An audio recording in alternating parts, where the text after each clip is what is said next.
اب نوٹ کر لیجئے، یہ کتابیں اگر آپ پڑھنا چاہیں تو کتاب الملاحم میں پڑھیے. بدترین عذاب عربوں پر آیا کھڑا ہے، سروں پر تنا ہوا ہے، بدترین.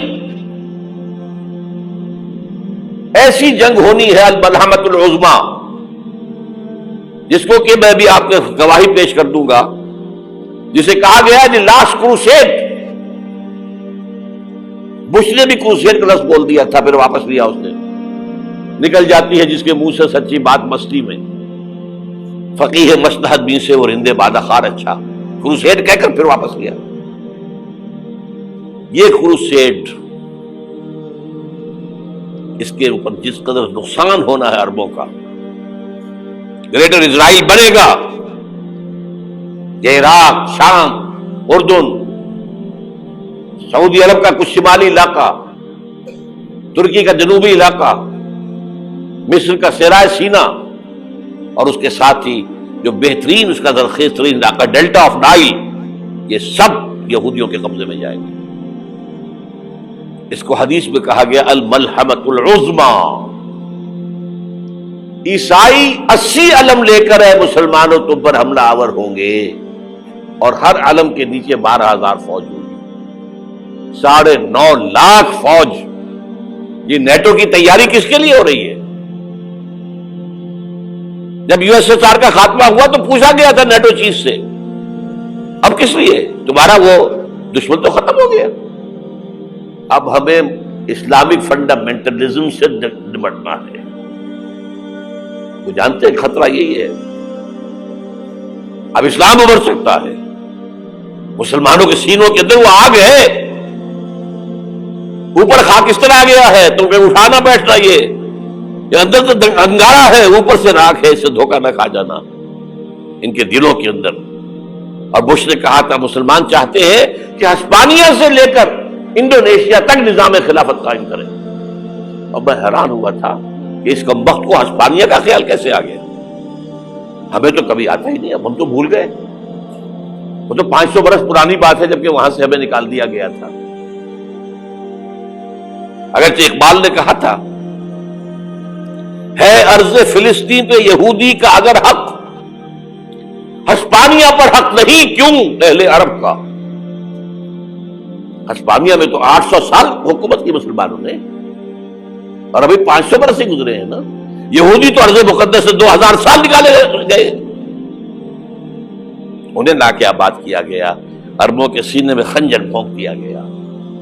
وہ چھوٹا سا ملک جو چاہتا کرتا، کوئی پوچھنے والا نہیں. امریکہ جیسے اپنے بیٹے کی حفاظت کرے ویسے کرتا اس کی. اور حضور نے فرمایا ہے وہ جنگ جب ہوگی تو ایک باپ کے اگر 100 بیٹے ہوں گے تو 99 ختم ہو جائیں گے، ایک بچے گا. یہ حدیث ہے، حدیث ہے صحیح. اور آپ نے فرمایا ویل للعرب من شر قد اقترب، عربوں کے لیے ہلاکت ہے، عربوں کے لیے بربادی ہے اس شر سے جو قریب آ چکی ہے. اور آج جس طرح انہوں نے ان کی تہذیب کو اختیار کر لیا ہے، دبئی جا کر دیکھیے، بدترین مغربی معاشرہ جو ہے وہ دبئی کے اندر ہم نے قائم کر کے دکھا دیا. اب سعودی عرب اس راستے پر بڑھ رہا ہے. اور اس کے بعد نمبر 2 پر جو ہے ہم پاکستانی ہیں. لیکن میں اس کے وہ پہلی بات جو کہہ رہا ہوں وہ تو یقینی ہے، اس میں تو احادیث صحیحہ موجود ہے. اگرچہ اس کے بعد پانسا پلٹے گا، پھر حضرت مہدی کا ظہور ہوگا، حضرت عیسیٰ کا نزول ہوگا، اور وہ گریٹر اسرائیل گریٹر گریو یارڈ بنے گا یہودیوں کا. ایک ایک یہودی قتل ہوگا اور دفن ہوگا. یہ بات میں ہونا ہے، میں پہلی بات پر فرض کر رہا ہوں. وہ پانسا پلٹے گا جب پلٹے گا. ابھی جو سامنے ہے وہ کیا ہے؟ جس ملحمۃ العظمیٰ کہا حضور نے، جسے آرمگیڈون کہتے ہیں عیسائی. آرمگیڈون کی اگر کہیں جا کر آپ دیکھیں گے، آپ ڈکشنری میں مانی تو کیا لکھا ہے؟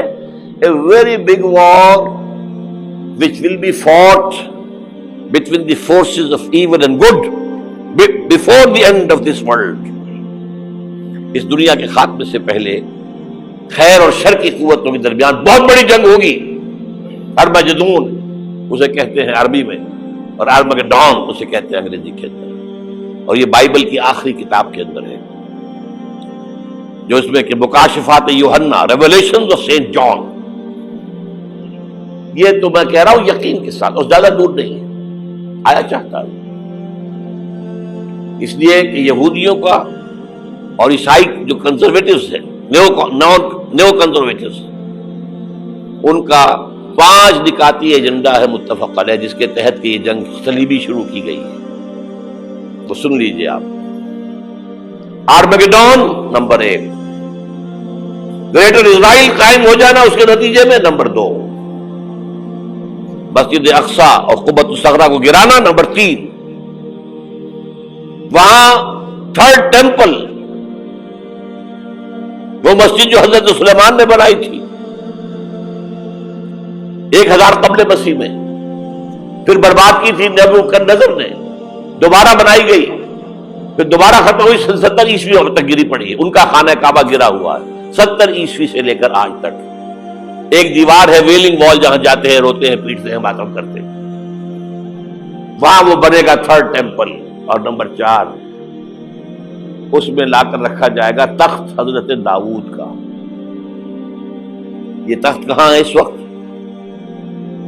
یہ لندن شریف کے اندر، جو ان کی پارلیمنٹ کا جو چرچ ہے، ویسٹ منسٹر ایبے، اس میں رکھا ہوا ہے.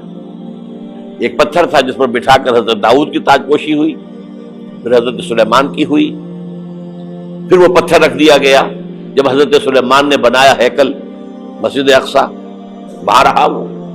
ہر بادشاہ جو تھا یہودی اسی کے اوپر بٹھا کر اس کی تاج پوشی ہوتی تھی.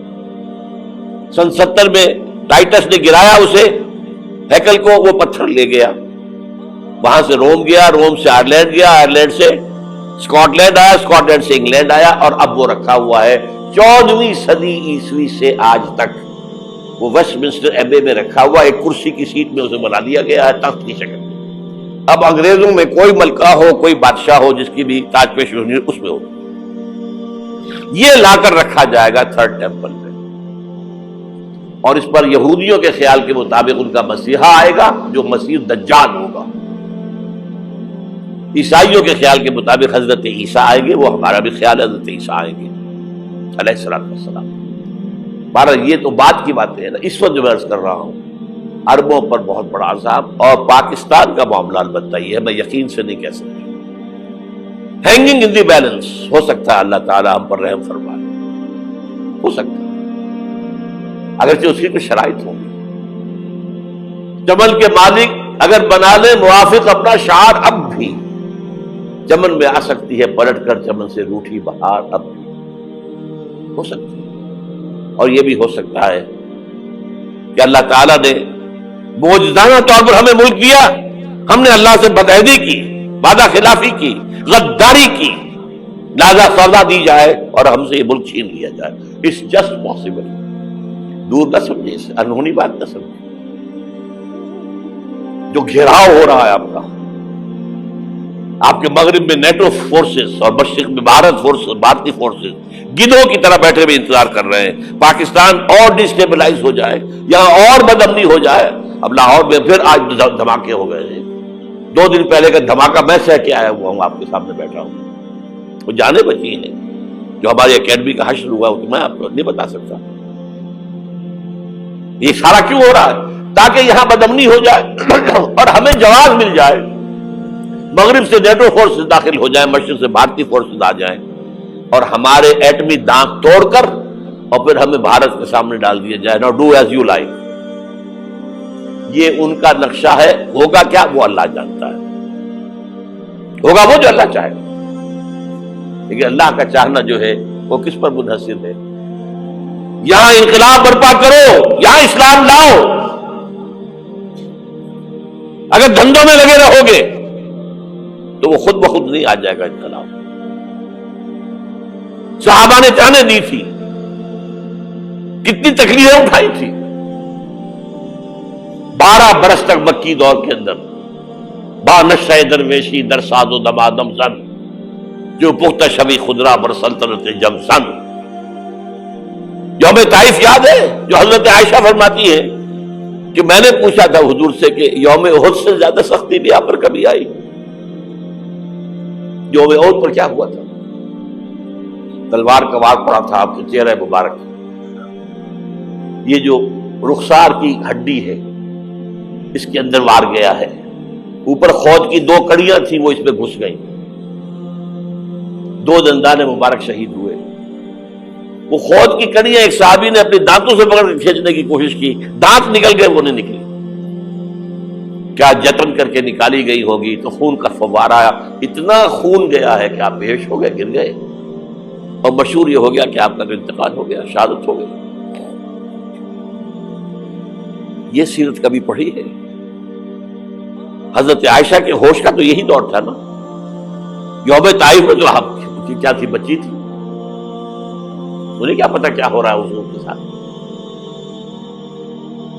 3 دن تک حضور مکے کی گلیاں اور وہاں کے اوباش لوگ پتھراؤ کر رہے گئے تھے اس امید میں کہ شاید وہاں کا کوئی سردار ایمان لے آئے، تو یہاں تو ابو طالب بھی فوت ہو گئے، یہی دنیاوی سہارا تھا، خاندانی سہارا تھا ابو طالب کے ذریعے، اور گھر میں ایک دلجوئی کرنے والی رفیقہ حیات تھی، وہ بھی، ان کا بھی انتقال ہو گیا۔ آپ نے کہا یہ عام الحزن ہے، اب تو سب کو طے ہو گیا قریش کو کہ آپ جیسے قتل کر دو، اسی لیے آپ گئے طائف، شاید وہاں کا کوئی بڑا سردار مانے، ایمان لے آئے مجھ پر، تو میں اپنا مرکز ادھر شفٹ کر دوں۔ تینوں سے ملے ہیں، تینوں نے وہ جواب دیے ہیں، نکل جاؤ یہاں سے، میں تمہارے ساتھ بات بھی کرنے کو تیار نہیں۔ اچھا، تمہارے سوا کوئی نہیں ملا تھا اللہ کو نبی بنا کر بھیجنے کے لیے؟ دیکھو جاؤ، میں بات نہیں کرنا چاہتا، ہو سکتا ہے میں بے عزتی کر بیٹھوں، واقعی تم اللہ کے نبی ہو تو میں مارا جاؤں گا، جاؤ جاؤ جاؤ۔ یہ سلوک محبت کے ساتھ ہوا ہے۔ اور پھر چھوکروں کو، اسٹریٹ ارچنز جنہیں آپ کہتے ہیں، اشارہ کیا تھا، خبر لو ان کی، پتھراؤ ہو رہا ہے، ساتھ کوئی ہے ہی نہیں، ایک آدمی صرف، زید ابن حارثہ۔ اب سامنے سے پتھر آ رہے ہیں تو حضرت زید آگے آ جاتے ہیں، ڈھال بنتے ہیں، مجھے لگے پتھر حضور کو رہے، آپ پیچھے سے آ رہے ہیں، چاروں طرف سے تو ڈھال نہیں بن سکتا ایک شخص، جسم لہو لہان، خون جا کر جوتیوں میں جم گیا ہے، جوتی اتر نہیں دی۔ پھر وہاں سے واپسی پر جو دعا مانگی ہے، اللہم الیک اشکو ضعف قوتی وقلت حیلتی وہوانی علی الناس، اللہ تیری جناب میں فریاد لے کر آیا ہوں اپنی قوت کی کمی کا، اپنے وسائل کی کمی کا، اور جو ذلت و خواری ہو رہی ہے لوگوں کے سامنے، الا ملتقننی، مجھے کس کے حوالے کر دیا ہے، الا بعیدی یتجہمنی، یہ میرے اوپر ہجوم کر کے آ جائے، حملہ کرے، اور عدو ملکتا امرے، یہ دشمن کے حوالے میرا معاملہ کیا، جو چاہے کرتے وہ۔ لیکن پھر عبدیت غالب آتی ہے، ان لم یکن علی غضبک فلا ابالی، اللہ اگر تو ناراض نہیں ہے تو مجھے کوئی پرواہ نہیں، سر تقدیم خم ہے جو مزاج یار میں آئے، مجھے اندیشہ یہ ہے کہ تو ناراض تو نہیں ہوگی۔ یہ تکلیفیں جھیلی ہے، سینکڑوں صحابہ نے جانوں کا نذرانہ پیش کیا ہے، احزاب کی جنگ میں فاقوں پر فاقے ہو رہے تھے، اور ان فاقوں کی حالت میں خندق کھودنے کا حکم ملا ہے، لوگوں کی کمریں دوہری ہو رہی ہیں، پتھر باندھے ہیں اپنے پیٹوں سے، اپنے چادروں کے ساتھ کس کر کمر دوہری نہ ہو جائے۔ اور جب صحابہ کدالیں چلا رہے ہیں تو کیا کہہ رہے ہیں، نحن الذین بایعوا محمدا علی الجہاد ما بقینا ابدا، اللہم لا عیش الا عیش الاخرہ۔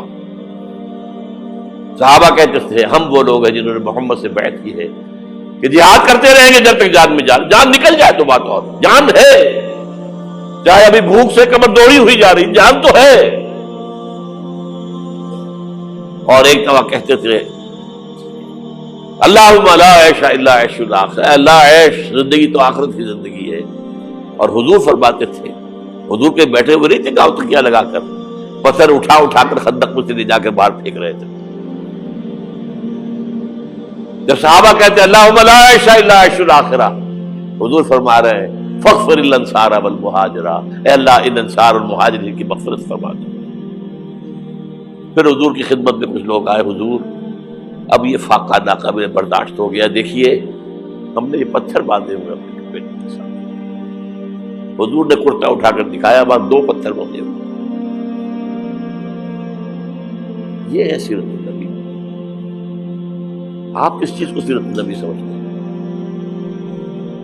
بہرحال اس موضوع پر میری ایک کتاب ہے منہج انقلاب نبوی، کہ انقلاب کیسے آیا تھا۔ اگر دل میں ذرا بھی آرزو پیدا ہو گئی ہو کہ اللہ قبول کر لے مجھے قبول کر لے اس کام کے لیے، تو وہ کتاب آپ کے لیے مسٹ ہوگی، اس کا پڑھنا۔